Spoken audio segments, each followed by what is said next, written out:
Sara Duterte versus all. Tambak lahat for 2028 presidential elections based on Pulse Asia June 2026 survey. So ngayon dad, lumalabas sa bagong survey ng Pulse Asia na kinonduct from June 28 to early July kung saan nasubmit na ang articles of impeachment sa Senate or na-transmit na ito sa Senate, lumalabas na 49% pa rin ang preference para kay Vice President Sara Duterte sa pagiging presidente. Kumbaga tinambak na niya lahat kasi pumapangalawa doon si Leni Robredo, tapos si Raffy Tulfo, tapos nandun pa si Vince Dizon, tapos si Nick Torre. Kahit pinagsama-sama silang lahat, kumakalahati lang ng populasyon. Pero siya, kalahati na halos ng populasyon, siya na ang gusto. Kumbaga, nagkaroon pa ng multiple sets kung tatlo lang sila o kung iwa-one-on-one niya yung mga ibang malalakas dun sa survey, mas lalo pa siyang lumalakas kung iwa-one-on-one pa daw siya based on dun sa mga different sets ng Pulse Asia survey. So, ang pinaka-surprising dun, nung one-on-one niya si Senator Risa Ontiveros, dun talaga lumakas yung kanyang survey ratings, naging 60% pa. Kumbaga, kung tinapat sa kanya si Risa Ontiveros, more people would just rather choose sa Vice President Sara Duterte instead. So 60% versus 21% kay Risa Ontiveros. Ang nakakatawa doon na sinasabi ng mga pro-Duterte supporters, kung kailan winan-on-one pa si Sara Duterte at Risa Ontiveros, naging 21% pa si Risa Ontiveros. So 60% si Sara Duterte. Pero pag inad mo, hindi siya mag-100%. So ibig sabihin, yung balance na ayaw talaga kay Sara, ayaw din piliin si Risa Ontiveros. So yun yung mga joke-joke na mga comment ng mga pro-Duterte supporters. Bakit ganun? Winan-on-one na nga lang kayo, hindi ka pa makalapit, lumayo pa lalo, lumaki pa lalo yung lamang niya, kumbaga tumambak pa lalo. So that, ano mga nakikita mong factors nangyari dito? Well, katulad lang binabanggit natin noong mga nakaraan nating vlogs, yung sinasabi nga natin, pag ang tingin kasi ng ating mga kababayan, parang naapi yung isang kababayan natin, kahit na sabihin na natin may kamalian siya nagawa o sinasabi nga nila may mga akusasyon laban sa kanya, mas lalo siyang pinapanigan, no? Mas lalo siyang parang kinaawaan, no? na nagsisimpatize tuloy sila sa kanya, no? So yun ang nangyayari kasi dito, no? Saka nakita naman natin yung mga kababayan natin kasi meron tayong kakaibang kumbaga sentiment, no? Compared to other let's say countries, no? So nakita natin na pagka yung tinitira yung isang tao, parang lumalabas na nakakawawa siya, mas lalo dumadami yung kumakampi sa kanya, no? Meron tayong ganung klaseng underdog mentality na sinasabi natin. Una. Pangalawa, yung sinasabi natin, gustong-gusto ng mga kababayan natin, hindi naman lahat, pero marami sa ating mga kababayan, natutuwa sila pag prangka yung tao, no? Kung sikat ka, tapos diretso ka magsalita, at nilalabas mo yung totoong ikaw, hindi ka peke, hindi ka ipokrito, hindi ka nagpapakitang maganda lamang yung sinasabi mo, pero parang nilalabas mo yung totoong sarili mo. Nakikita natin yung gustong-gusto nila yung mga ganyan. Kahit sa artista, nakita natin, isa sa mga kadahilanan kaya sumikat si Chris Aquino, kasi diretso rin siya magkwento, no? So parang tingin ng tao, hindi siya peke. Totoong tao siya. Ganon din sa Pangulong Duterte, no? Nakita natin na bakit siya nagustuhan ng mga kababayan natin nung panahon na tumatakbo siya ng presidente, kasi parang nakita nila na hindi siya ipokrito, no? Pinapakita niya yung tunay na siya. So hindi siya nagtatago ng kanyang mga salita, sinasabi niya talaga yung kanyang gustong sabihin, no? Hindi niya binibigyan ng mga mabulaklak na pananalita. So yun ang mga nakikita natin, no? Then another thing, of course, kung titingnan mo kasi, no?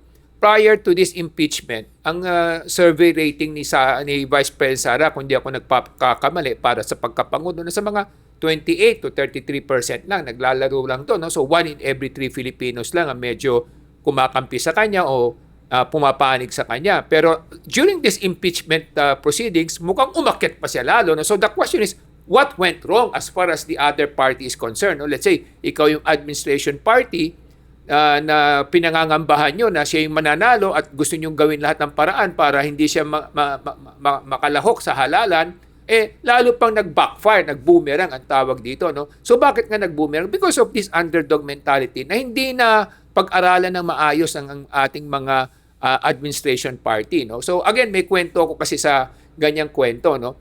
Bakit ba kasi nagkakaganito yung ating mga kababayan sa kanilang sentimento, no? Kasi nga parang sinasabi natin meron na silang parang nadala na sila sa mga ganyang salita-salita, pangako, no? So may kwento ko riyan. Merong isang matandang lalaki, may kasama siyang isang napakagandang babae, no? Sexy na babae, batang-bata, samantalang siya mahigit 70 years old na, no? So dinala niya sa isang jewelry store, isang pang Biyernes ng gabi, no? So mga 7 o'clock. dinala niya isang magandang babae, no? So, sabi nung matandang lalaki dun sa babae, sige, mamili ka na diyan kung ano yung gusto mong alahas, sabi niya, no? So, kung kahit na anong gusto mo, ako ang bahala. So, siyempre, namili yung babae. Napili niya isang magandang kwintas na punong-puno ng diamond, no? Na mahigit kumulang, nagkakahalaga ng mga 7 million pesos, no? So, sabi ng lalaki, o sige, sabi niya, nagustuhan niya to, ganito, dahil napakalaki ng halaga, mag-i-issue ako ng cheque sa iyo, sabi niya, doon sa tindahan. Hindi ko kukunin yung alahas na yan, na 7 million. Sa Monday na lang ng hapon, sabi niya, kung na-clear mo na yung cheque ko sa Lunes, sabi niya. So, i-reserva mo na yan, ito na yung cheque ko, i-cash out mo yan sa Monday. Para sa ganun, babalikan ko yan, sabi niya, yung 7 million na alahas na yan. So ngayon, pagdating ng Lunes ng hapon, bumalik siya doon sa tindahan, galit na galit yung tindero, sabi niya, pumutok yung cheque mo, wala naman lang, pinapasok namin sa bangko kanina, walang laman eh. Sabi niya, niloloko mo yata kami, sabi niya. Wala naman yung pera mo, wala naman yung cheque mo. Sabi niya, pasensya ka na, sabi niya. Hindi naman yun ang intention ko, sabi niya. So, ang intention ko, magkaroon lang ako ng masayang weekend, no? Kasi nga, yung babae, sabi niya, binigyan ako ng napakagandang kaligayahan during the weekend. So, ibig sabihin, kaya ko nabanggit yan, marami sa ating mga kababayan na parang sawang-sawa na sa mga ganong pangako na panlalansin na sinasabi natin. So, kasi parang ang sinasabi nila, dati, kaya daming kayo hinalal kasi sinasabi nyo magiging united kayo tapos ngayon nag-away-away kayo tapos nangako kayo nagagandang takbo ng ating bayan pero ngayon nagtataasan ng presyo, ang daming paghihirap sa ating bayan, ang hirap kumuha ng trabaho. Kaya parang ang galit nila o yung kanilang sentimento ay binubuhos nila doon sa tingin nila kung sino yung pwedeng maging kalaban ng administrasyon natin. Yun ang nakikita ng ating mga kababayan. Ngayon, Dad, do you think it's just the underdog mentality kaya biglang mas maraming sumusuporta kay Sara Duterte? Like you pointed out, before this impeachment proceedings, nasa 30% na siya or 33%. Tapos ngayon, sa latest survey, 49%, which means 1 in every 2 Filipinos is now siding with VP Sara Duterte. But there are many online, mga netizen, basically, ang sinasabi nila or pinapakita nila na nagagalit sila sa current administration or sa current government natin. Kasi ang nakikita nga nila, it's not just that the administration and President Bongbong Marcos is bullying VP Sara Duterte. It's that they're accusing her of doing a crime, of say stealing or using confidential funds worth how many 100 million pesos. But lahat ng mga kaso regarding the flood control scandal, which is hundreds of billions of pesos, wala pa. Kahit isang congressman, kahit isang senador, wala pang nakukulong with regards to the flood control scandal. What's worse, ang mga sinasabi ng mga netizen at mga ibang anti-Marcos ngayon is, aside from the fact na yung mga senador at congressman na connected sa flood control, walang nakakasuhan, wala pang nalalagay sa kulungan, yung mga kalaban naman ni Bongbong Marcos at yung mga allies ni Sara Duterte, sila naman ang napupunta sa kulungan. Kunwari, ang sinabi nga ni Mike Defensor, he said it the most aptly, mas nauna pa siyang ikulong kaysa sa any of the flood control scandal people. And anyone who supposedly sided with President Bongbong Marcos, like Senator Joel Villanueva, somehow, yung mga ombudsman and DOJ are now saying na, clear pala sila sa flood control. Parang wala kaming nakikitang masama with regard to them. So people are seeing na I'm not sure kung totoo naman to, Dad, if you can tell me. But is there a clear bias within our government when it seems that they're targeting and bullying Sara Duterte, but they're not actually targeting all the other criminals, no? So it's like this, Dad, no? Parang may isang person accused of doing a holdapping a person for maybe 100 pesos. But right next door, may mga kriminal na ninanakawan nila yung bangko for several 100 million pesos. Pero yung police, hindi na titinignan yun. Yung dinidiin nila, yung holdupper dun sa street na accused, hindi pa sure. Do you think that that's what the people are seeing, that our government is being so one-sided? They're looking at someone smaller, but all the other bigger criminals, especially kasi kaalyado nila, parang kinakalimutan na lang. And again, alleged pa yung mga allegations na to against VP Sara Duterte. What do you think, Dad? Well, I would like to be objective to all parties, no? Kasi kung titingnan mo kasi, meron nga tayong kasabihan niya sa Bible, sa Proverbs, sinasabi nga doon, I think if I'm not mistaken, chapter 20 yata yun, na sinasabi, the terror of a king is like a growling lion, no? Whoever, irritates him or whoever goes against him forfeits his life. Parang gano'n, no? Yung may kasabihan, no? So may warning na yun. Kumbaga sa Bible, tinuturuan tayo na kung siya yung hari, kahit nasabihin natin ayaw na, hindi natin gusto yung tao, pero dapat respetuhin natin yung titulo. Kasi yun ang unang issue dito. No? Kaya nga siguro, sinasabi natin, karamihan naman sa mga nakukulong na, let's say, hindi kakampi ng Pangulo, kalaban ng Pangulo, kasi nga, parang binabastos nila yung Pangulo. Kaya nga siyempre, mga kakampi rin ng Pangulo, nagtutulong-tulong sila para pahirapan to mga parang singit sa tingin nila, binabastos yung Pangulo. Pangalawa, balikan natin yung sinasabi nga natin. Ano? Yung nga sinasabi ng mga kababayan natin, kasi nga bakit inuuna nyo to mas maliit, hindi nyo inuuna yung mas malaki. Kaya nga, kahit nasabihin natin na sinasabi nga nila na si Presidente naman, si Pangulo naman ang naglatag o naglahad ng mga kabalbalan na to, mga kapandarambong na to sa ating kabangbayan. Pero kahit na ikaw yung naglahad, pero bakit hindi mo naman sila kumbaga nililit o hinahabol o pinapakulong, no? Tapos ang gusto mong ipakulong o gusto mong pahirapan yung mga kakampi naman itong nakikita mong kalaban mo, no? So, yun ang mga sinasabi natin na kaya nga parang ang tingin nila merong hindi patas na pamamaraan o naaabuso o nang-aapi ka. Parang ganun yung kanilang pananaw, no? So, kung tingin nila parang naapi yung ating pangalawang Pangulo, kahit na yung iba na una parang malamya sa kanya, parang sige na nga kasi parang nakikita naman natin na nang-aapi itong isa para nakukuha yung simpatya. Pangalawa, sinasabi nga natin, kasi si Vice President Duterte, ipinakita rin naman niya, no, na matatag siya, bagkus, kahit nasabihin na natin na parang pinahihirapan siya, hindi siya bumibigay, humaharap siya, lumalaban siya, at yung sinasabi nga natin na pananakot niya at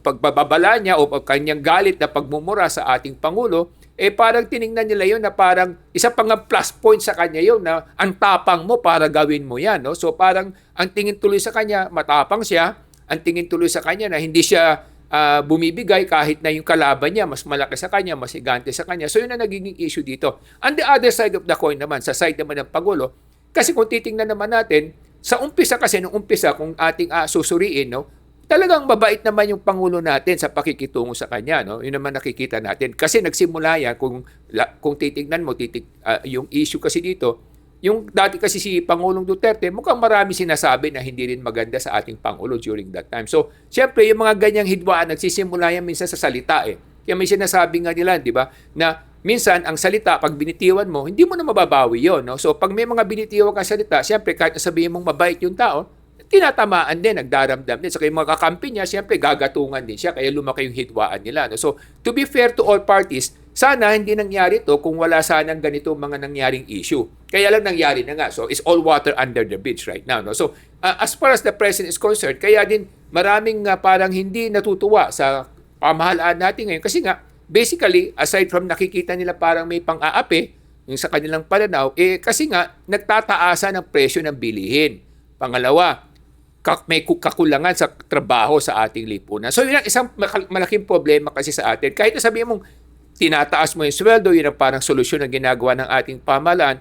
Ang problema naman, mas lalo naman lumalaki, tumataas ang presyo ng bilihin. So, sa ating mga kababayan, ito ngayon sa aming sinasabi, no, may problema kasi sa pamamalakad. No? Kaya sa aming mahal na Pangulo, siguro dapat ang solusyon dito, hindi yung pagtaas lamang ng sweldo. Kinakailangan ng solusyon is may baba natin, maging abot kaya ang bilihin sa ating mga kababayan. Una, pangalawa, at magkaroon ng mas maraming trabaho. Kung siguro yung dalawang issue na yan magagamot, kahit naman paano magiging mas patas ang pananaw ng ating mga kababayan sa mga nangyayari sa ating lipunan. So ngayon, ang tanong na lamang, paano ipapatupad to? Kasi kahit na anong mga mabubulaklak na salita ang sasabihin natin, pero kung hindi natin magagamot yung dalawang problema sa ating bayan, kahit na anong gawin natin, talaga magiging negatibo ang sentimento ng ating mga kababayan. So paano nga ba gagawin? Una, kung ang problema yung dapat maging abot kaya ang presyo ng bilihin, dapat niyang buksan na kasi luwagan na ang ating mga ekonomiya. No? Huwag na natin sakalin.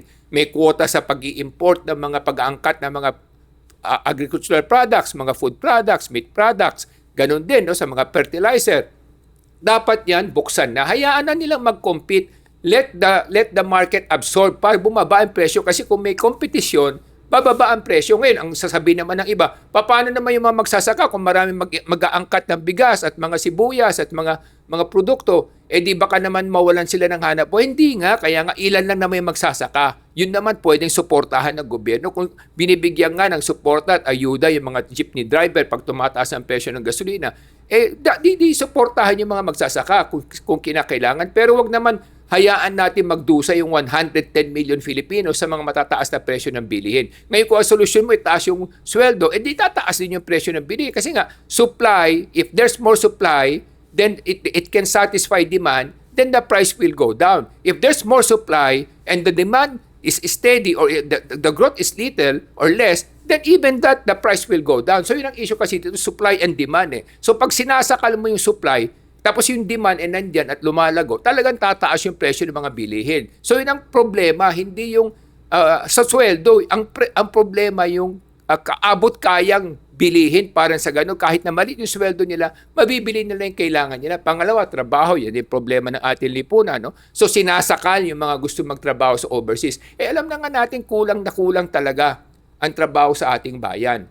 1 million more or less o mahigit ang sumasali sa labor force every year. Nabubuksan lang naman na trabaho, 600,000. Ngayon nagtaas pa na sweldo, di mas lalong kakaunti yan. Baka from 600,000, bumaba ng 500,000 na lamang yung demand sa labor. So, anong gagawin ng kalahating milyon kada taon na sumasali sa labor force? Saan sila pupunta? Saan sila magtatrabaho? So, dapat yan ang gawin ng ating pamahalaan.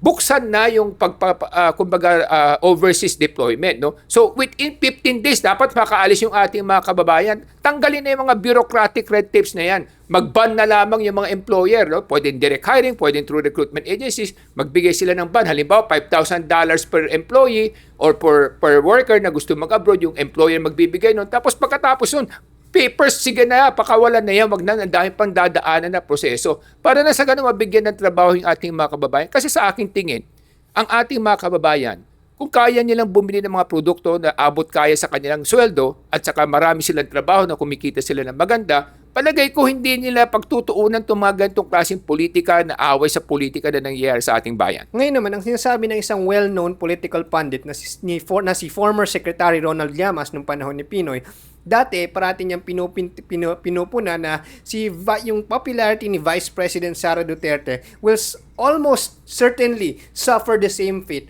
as the former popularity of Vice President Jejomar Binay, who was number 1 in the surveys way before the 2016 elections. So sinasabi niya na parehong-pareho noon. Sinasabi niya yung trajectory, no? Yung dati sinasabi niya si Vice President Binay is right now the sure win for 2016 elections. But over time, naanod yung survey niya because nasiraan nung administrasyon ng panahon. Talagang na smear campaign siya at na talagang na-brandingan siya ng maraming mga paninira at mukhang kumapit based on the survey at saka nag-number 3 na lang siya or basta medyo mababa na lang siya sa actual results ng presidential survey ng 2016. So mukhang kumapit. So yun yung sinasabi ni Ronald Llamas na nakikita niya para kay Vice President Sara Duterte noon na sinasabi niya magiging Vice President round 2 to. Pero ngayon sa survey na to parang nag-boomerang. Parang imbis na bumaba, well, at one point, bumababa na nga kasi nag-33% to 29%, ganun. So ngayon,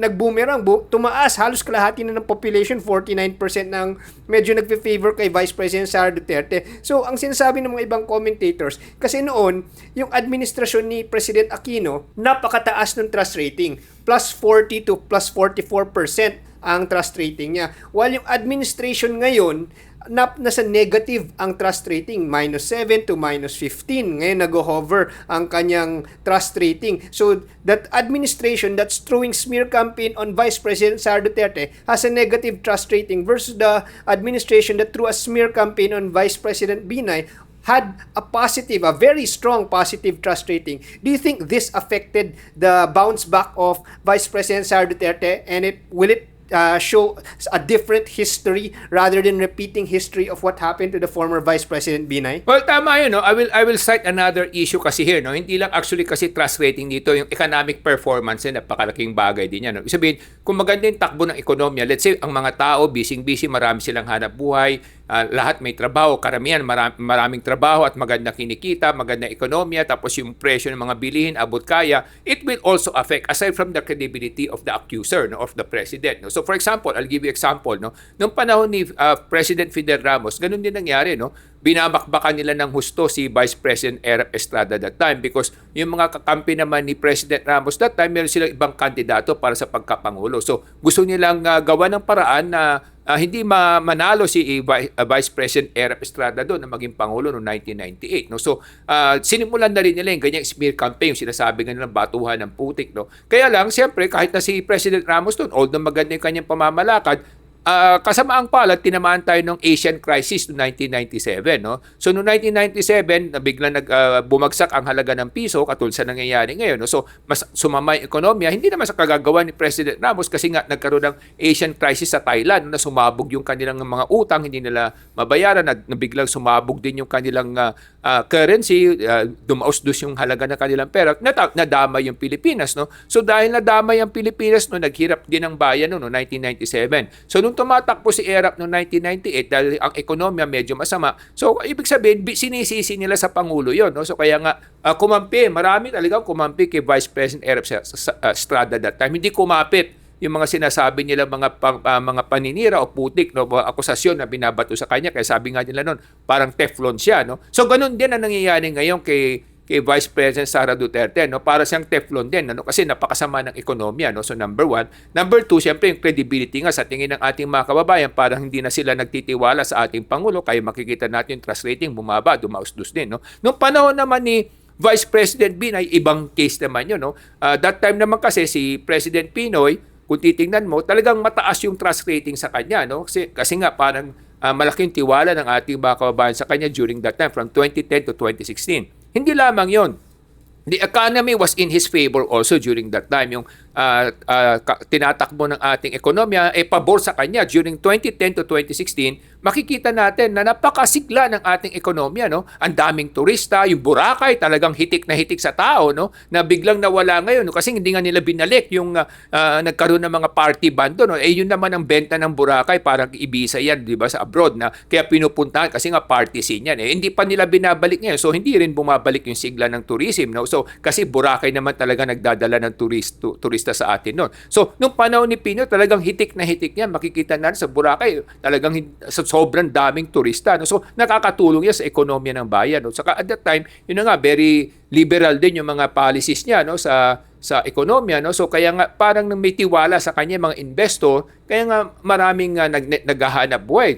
Talagang optimism, napakataas. No? So, tapos ang credibility niya mataas. Kaya nung may akusasyon laban kay Vice President Binay that time na galing sa mga kasamahan ni President Pinoy that time, kumakapit yun, no? Kumapit kasi parang yung tiwala nila sa iyo mataas. So pag sinabi mong mali yung ginagawa ng isang tao at ikaw ay pinagkakatiwalaan, mas maraming maniniwala sa iyo kaysa hindi. Ganun na nangyari no? Kaya nakita rin naman natin nung panahon ni President Duterte, nung malakas yung trust rating niya, pag sinabi niyang komunista yung mga ibang partido, talagang hindi na nananalo sa eleksyon, sa kampanya. No? Pag kinaaway niya, talagang hindi malalaglag sila sa botohan. Nakita natin na si Senator Richard Gordon, kahit na anong kasikatan din niya, pero dahil nag-away sila ni President Duterte that time na binanatan din siya, hindi din siya nanalo. No? Sabihin kasi may tiwala doon sa taong bumabanat o nag-aakusa. Kung yung nag-aakusa para mababa yung tiwala sa iyo, siyempre, mas kakampihan nila ngayon yung underdog na sinasabi natin, lalo na kung sikat din naman. So, yun ang naging problema dito. Dad, here's a controversial question for you. Dapat bang matakot si President Bongbong Marcos and all of these anti-Duterte senators? Let me explain. Kasi ngayon, as they go through the impeachment, instead of Sara Duterte's popularity rating going down for president in 2028, it's going up. So up na now 1 in every 2 Filipinos is technically supporting or will vote for VP Sara Duterte to become president. Meaning, lahat ng nagbubully or allegedly bullying our Vice President Sara Duterte right now, they can see that they're safe right now for the next 2 years under President Bongbong Marcos' administration. But when 2028 comes and kung nanalo si VP Sara Duterte, don't you think that all these senators who are against her, and even Bongbong Marcos and Martin Romualdez and all these other people who have ganged up against VP Sara Duterte, don't you think that now sila naman yung didiinin? Now they have to suffer 6 years under VP Sara or under a President Duterte who will crush them and find all of their corruption mistakes and put them all into prison. What do you think, Dad? Well, definitely, no, kasi nakita naman natin, no, based on observation, makikita naman natin na siyempre talagang may posibilidad na mangyari yun. Kasi kahit nasabihin natin, halimbawa nanalo si si Vice President Sara Duterte na maging Pangulo, siyempre yung mga nakapaligid sa kanya, hindi mo maalis yun, no? Yung sinasabi nga natin, ganti-gantihan, di ba? Nangyayari naman talaga sa politika, nakikita naman natin, no? Ever since, no? Pag nanalo yung kalaban, yung mga kalaban niya, talagang kahit na papano, nagsasuffer sila, no? Kakasuhan sila, babalikan sila, didiinin sila, no? Nakita naman natin in so many issues na or cases na nangyari sa ating bayan, no? Pagka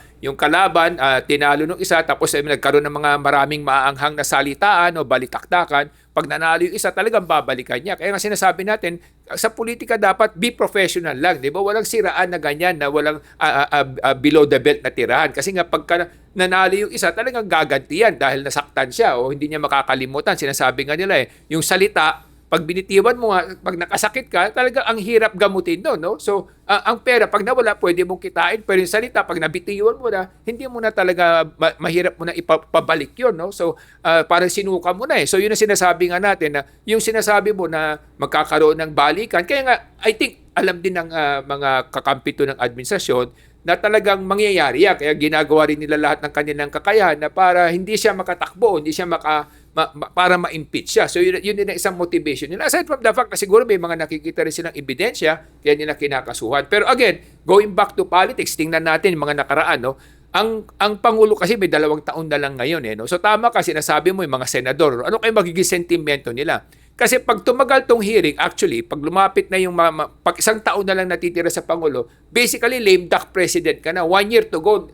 Nakita natin yan sa iba't ibang Pangulo, no? Pag 1 year to go na lang, kahit yung mga kampi mo, iniiwasan ka na kasi lahat ng pansin nila nakatuon na doon sa susunod na tingin nila magiging Pangulo. So technically speaking, 1 taon na lang, ano? Ang pwede natin sabihin na meron pa siyang kumbaga kapangyarihan na makumbinsi itong mga kakampi niya na gawin yung tama, no? Kasi after that, talagang yung attention nila malilipat na doon sa susunod na tingin nila pwedeng manalo. So, these are of course the dangerous aspects of politics. No? Sinasabi natin, kaya nga sinasabi natin, kinakailangan maging patas tayo, huwag maging mabigat ang ating kamay, at lalo na kung ikaw ay may kapangyarihan, ikaw ay nakakataas, dapat mas lalo ka mapagkumbaba, at dapat mas lalo mong bibigyan ng liway yung mga kalaban mo para ang simpatya ng tao hindi maalis pa sa iyo. Ngayon naman, Dad, during this impeachment trial, lumabas tong mga survey na lumakas lalo sa si Vice President Sara Duterte for presidential election 2028. How will this affect the senator judges? Kasi right now, we know na meron yung majority and right now meron yung minority. But syempre, ang sinasabi ng iba na syempre makaka-affecto sa mga utak ng mga iba, lalo na yung mga ibang mga talagang nagja-jump ship dyan. Like before, si Chis Escudero galing sa minority, naging majority, but he's known to be jumping ship. And also there's other senators there that are also known to jump ship based on self-interest. Kumbaga kung saan sila may future, saan sila makaka-angat at makaka-re-elect dahil nandun yung suporta ng tao, syempre nakaka-apekto yun sa mga decision ng senator judges. So will this survey give the administration a hard time convincing more senators to join the camp that will want to impeach Sara Duterte, and those that are already in the camp that are more or less going to impeach Sara Duterte, will it make them think twice? What do you think, Dad? Definitely, no? Kasi kung titingnan mo sa survey na nakita natin, no? Even for Vice President, Bongo was really way ahead, no? Sa survey, no? Tapos sa mga senators, makikita natin na si Robin Padilla, no? Number 1 din, no? So sa survey, no? So kung titingnan mo kasi talagang malaking bagay ito, no? So ibig sabihin, as we are saying, no? The prosecution, they need 16 senators to convict the Vice President. Vice President Sara only needs 10 senators to be acquitted. So right now, the administration or the prosecution, they only have 13 senators on their side. So they need 3 more. But with this kind of survey going out, even those with the yung sinasabi nating 11 na lamang, lalong may hirapang tumalon kasi isipin nila, hintayin na lang namin, no? Kasi pag nanalo yung aming kandidato, lahat na tong mga akusasyon sa amin o paratang, mapapawalang bisa lahat to. So, it will strengthen and fortify their resolve to stay and stick with the Vice President, no? To get her acquitted. So, yung 13, hindi mahirap na buuin yung 16. we will not be surprised kung yung 13 na yan, baka maging 10 na lang, no? Kasi maaring lumipat din yung iba pag nakita nilang talagang medyo lumalakas palalo ang ating pangalawang Pangulo, no? So the chances that Vice President Sara will be acquitted is very high, no, at this juncture, no, masasabi natin. Kasi nga, nakita natin na yung 13 nga, hirap na silang buuin yung 16, yung 13, baka mababawasan pa yun sa nakikita natin tinatakbo ng survey ngayon. Kasi katulad sinabi natin, ang impeachment court kasi hindi naman talaga siya judicial process, no? Talagang it's more like a court of public opinion din. So kung ikaw yung senator at ikaw yung boboto, siyempre you have to also consider your self-interest, katulad sinabi mo, no? Kasi nakita natin yung mga kakampi ng administrasyon, sila yung nalalaglag, no? Yung kumakampi sa vice president, sila yung umaangat, no? So sa mga botohan, nakita natin yan noong 2025 election, no? So because of that, siyempre, the more na ang possibility na ma-acquit siya napakataas, no? I would say at this point, at this juncture, nasa 90% na siya, no? So yun ang nakikita natin. Kaya mga kababayan, dito sa Ilocano Defenders Party List, ang tinataguyod namin, edukasyon. Tulad ng mga podcast na to, para sa edukasyon, malaman natin ang mga educated choices and mga dapat nating piliin kada halalan. Para sa edukasyon, ako si Morgan Sai, ang yung coach ng bayan. Edukasyon, mas magandang kinabukasan para sa lahat ng Pilipino at isang mas masagana ang Pilipinas. Iyon ang layunan ng Ilocano Defenders Party List. Ako po ay si Solomon Sai, ang inyong kuya ng bayan. Kaalaman, kabuhayan, kasaganaan. Yan po ang aming isinusulong para sa ating mga kababayan para magkaroon tayo ng isang matiwasay na sambayanan. Ako po si Michael Sai, yung dad ng bayan.